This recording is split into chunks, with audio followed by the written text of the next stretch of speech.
วกเล็กผงสลีเป็นแขวงการปฏิบัติเก่าสำหรับมูลเชื่อมันนี้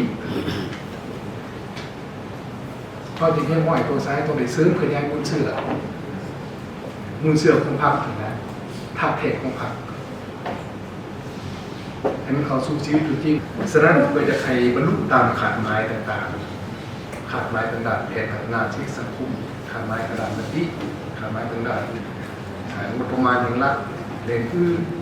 รวมทั้งการแก้ไขกฎหมายขององค์กรส่วนก่อนเมื่อมีพวกเราคิดว่าจะให้สืบต่อสนใจในการศึกษาการเมืองคิดทำงานมันลึกซึ้งตัวปัญหาที่ก้าวนี้พวกเราก็ได้บอกกันมาหลายในกองประชุมทุกระดับแต่มีการบอกกันมาหลายฉะนั้นยังเป็นเบี้ยที่ปัญหายังเป็นเบี้ยที่ต้นตอแต่เป็นเบี้ยปัญหาโลกในกองประชุมประวัติศาสตร์การจะตั้งปฏิบัติตำรับหาเก่าๆรุ่นนั้นการจะตั้งปฏิบัติของตัวลุง169มันเน้นที่ว่าเขากำหนดมาเนี่ยมันถือต่อกับจริงแล้วมันจะมีผลกระทบต่อทุกเรื่องของทุกคนจึงจะบริหารจัดการในวันยังอิงยังสังสารยังสมเทียบเบิ่งท้องถิ่นนั่นท้องถิ่นนี่ยังสมเทียบในขันศูนย์กลางอันนี้มันเป็นมันติเป็นตำราของคนที่เคยอิงคำว่าท้องถิ่นเท่าที่ดีมันเป็นตัวแบบที่ดีเด็กฉะนั้นปัญหาตัวนี้มันต้องไปแก้ไขปัญหาในคิดของตัวเราฉะนั้นปัญหาต่างๆต้องมีความเด็ดขาดกันต้องเสียสละกันอันนี้สองมาการศึกษาบนกำเนิดคิดต้องได้ศึกษาบนกำเนิดคิดถึงด้านท่าเทของพรรคเข้าเลยท่าเทของพรรคเข้ามีเนี่ยนึ่งหมดถึงเรื่องคุณขาดการเมืองแต่คุณสมบัติชินกับปฏิบัติควรเป็นแบบอย่างหนาของทำงานสมาชิกมันเป็นสบายคือในกลุ่มเขตการเงินในกลุ่มเขตเศรษฐกิจมันต้องมีความติดขาดเรามีความเป็นแบบอย่างในเองเพื่อสร้างบทบาทของพรรคให้มันมีความรักษามีความโปร่งใสและเหตุให้บทบาทของพรรคมีความเหลื่อมใสต่อมหาชนต่อประชาชนวันนี้อันที่3ศึกษามุมกับมือคิดใ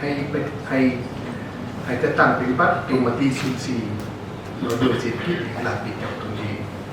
ในมาที่04คือโอเคมาทุกแรงเลยครับมาต้องร่วมศูนย์แรงมอบไปในการเงินจากที่ทางนี้ก่อนฉะนั้นแหละผ่านมานี่แต่ละคะแนนการก็มีรายรับของตัวเองรายรับวิชาการนี่แหละรายรับการเรียนฉะนั้นต้องในการเงินปิดจากที่คนเองร่วมศูนย์ฉะนั้นมอบปฏิบัตินี้เพื่อประสงค์เงินกำลังเล็งในการพันขยายให้เป็นการสมัยในงานการเงินส่วนในการเก็บค่าธรรมเนียมค่าบริการต่างๆต้องร่วมชุดของในกลุ่มชุมชนการเงินมันเด็กทุกคนมีการแยกย้ายขึ้นไหมแต่อันที่4นี่สำคัญเป็นในงานการประชาสมทบเด็กให้พวกเขามีเพิ่มที่ในจุดนี้ดึงการประชาสมทบการปูมืออะไรความสำคัญซึ่งกันและกันอย่างไรคือตัวอย่างว่าบริทีมใช่ไหมอันนี้เป็นเบียบของคะแนนการนั้นเบียบของคะแนนการนี้ได้ใครยังไงการมือซึ่งกันและกันเพราะว่าคะแนนการเป็นของไม่ได้มีนิติกรรมมีกฎหมายคุ้มครองกันแต่ว่าเรื่องการประชาชนเป็นจริงสำคัญที่สุดเพื่อสนับสนุนส่วนกันซึ่งกันสนองข้อมูลข่าวสารให้ซึ่งกันและกันตัวนี้เป็นการประชาชนมีปัญหาได้มีประเด็นปัญหาที่เกิดขึ้นต้องได้ในการประเมินสิ่งกันในการหลายที่ต้นในต่อมีงานคุ้มครองอะไรครับที่ต้นในงานต่างการตัวไหลมีงานต่างการสกัดกั้นการขาดให้เทือนเรื่องอื่นบางทีหานี่จะใครพวกสายเดี๋ยวจะใช้ในการแก้ไข แก้ไขผลการตรวจสอบไปแล้วตรวจสอบผลการผลการตรวจสอบเนาะให้สืบต่อที่ใส่เพราะว่าผ่านมานี่เป็นยังแต่มีเดือนมาผ่านมาตัวห้องไปใส่เงินก้อนครั้งหนึ่งไปยืมนำครั้งเงินก้อนหรือว่าจะได้สิ่งที่มันนอกระบบอะไรคือบอแทนอกระบบนอกระบบการมาตอนนี้มาแก้ขึ้นเหมือนไปเราจะใส่ชื่อสำคัญต่อในงานแก้ไขผลการตรวจการตรวจสอบในเป็นอย่างหนึ่ง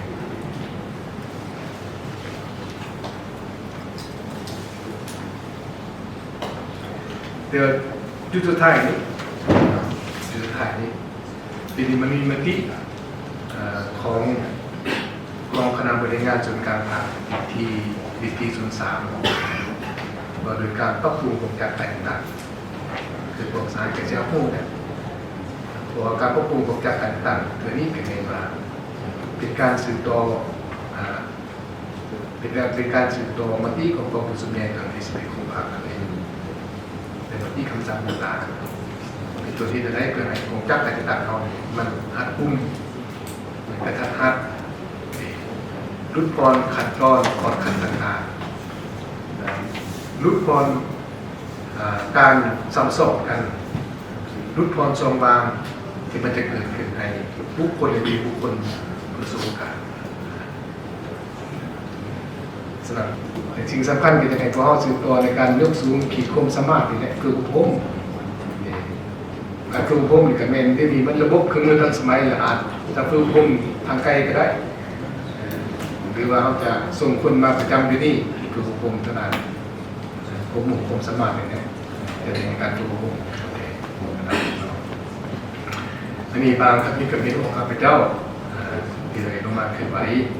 เพื่อมีบางคำนี้กับนี้เพื่อเล็กเพียนธรรมดาสายที่ขององค์กรผู้สูงในครั้งนี้เนาะท้ายสุดนี้